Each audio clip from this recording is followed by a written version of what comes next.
For most of history, buying was simple. You purchased what kept you alive.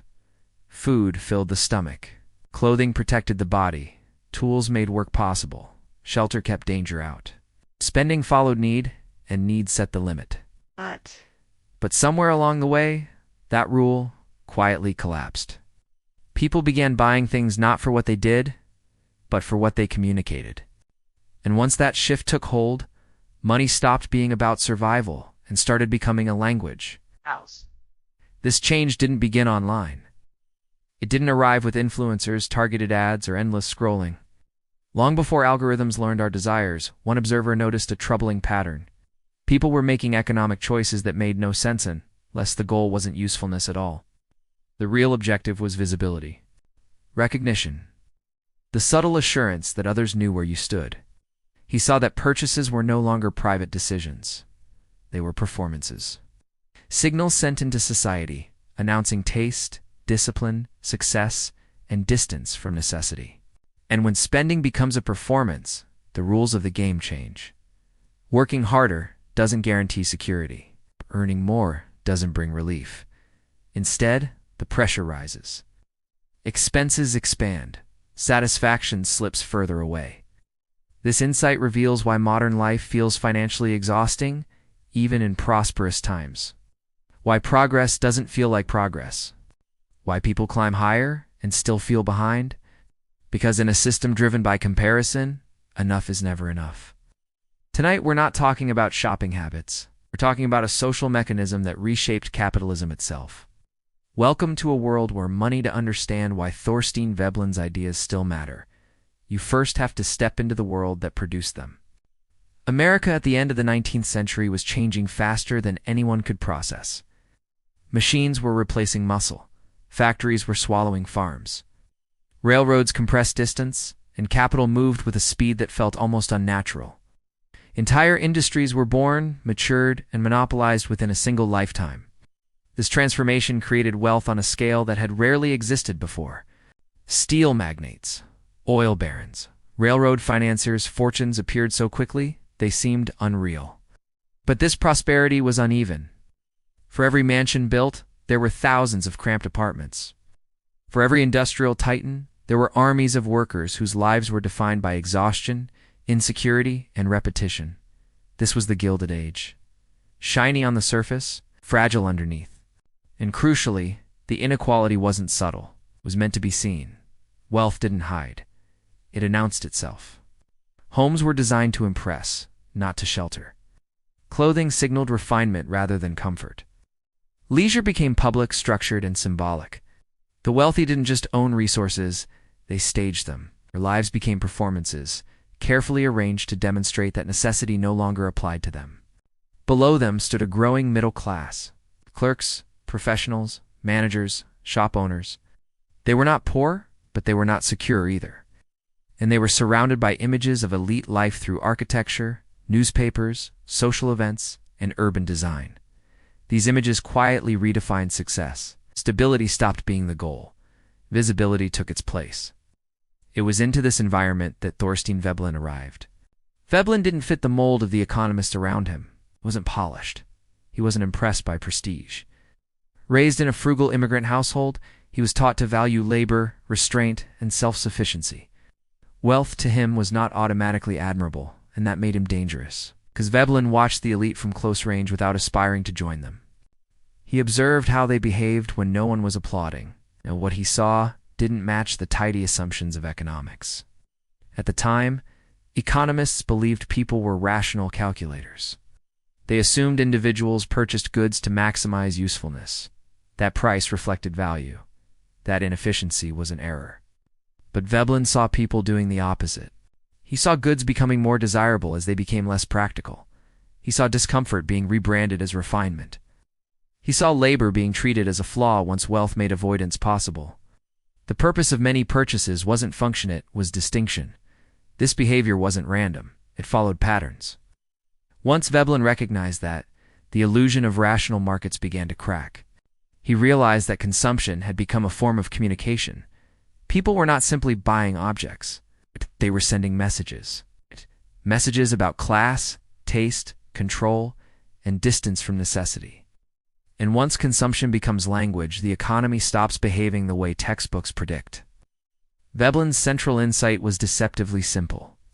In societies organized around hierarchy, status functions like a currency, and consumption becomes one of the fastest ways to display it.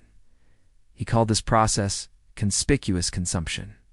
Spending designed not to satisfy needs, but to be noticed. The object itself mattered less than the fact that others could see you afford it.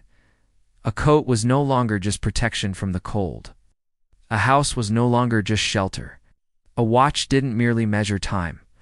These items announced discipline, taste, and social position.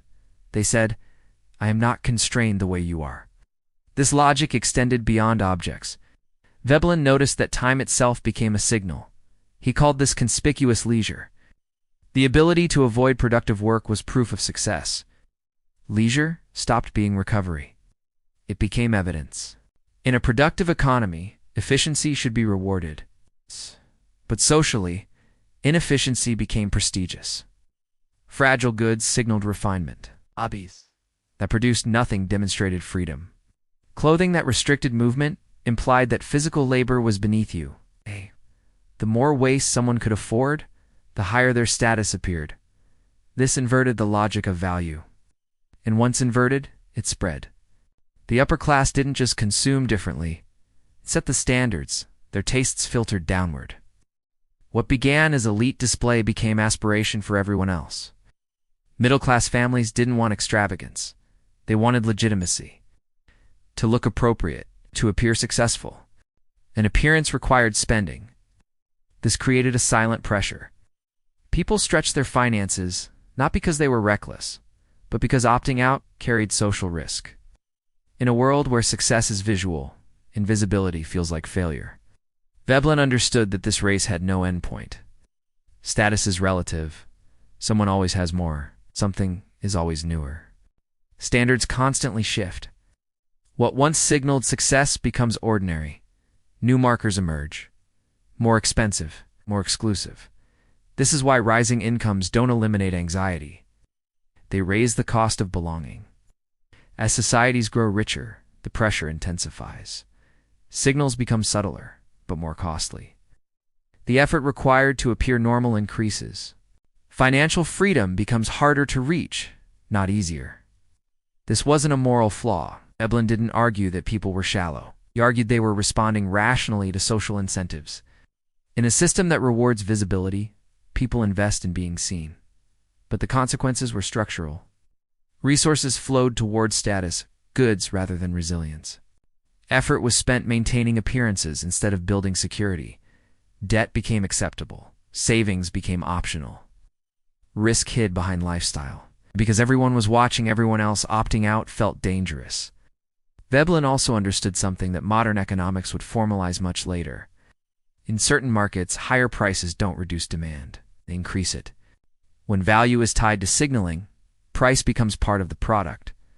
Lowering it doesn't make the good more attractive. It destroys its meaning. This is why luxury works the way it does. Prices aren't designed to maximize access. They are designed to exclude, to filter participation, to separate those who belong from those who don't. Modern marketing didn't invent this system. It perfected it. Luxury brands rarely explain themselves. Its explanation suggests justification. Justification suggests insecurity. Instead, they rely on implication, scarcity, silence, the suggestion that understanding itself is a form of membership. Technology amplified this logic. Social media didn't create conspicuous consumption. It industrialized it. Visibility became constant. Consumption became content. Experiences were curated, documented, and monetized. Algorithms rewarded lifestyles that looked successful, not necessarily stable. Even restraint became a signal. Minimalism, wellness, productivity. These two could be performed publicly. The mechanism stayed the same, only the aesthetics changed. The financial effects were predictable. Lifestyle inflation tracked income. Debt rose alongside prosperity. People earned more and felt poorer, not because conditions worsened, but because the reference point never stopped moving. Modern financial systems quietly depend on this dynamic. Credit bridges the gap between desire and means. Advertising translates identity into products. Brands sell belonging, not utility. The economy grows.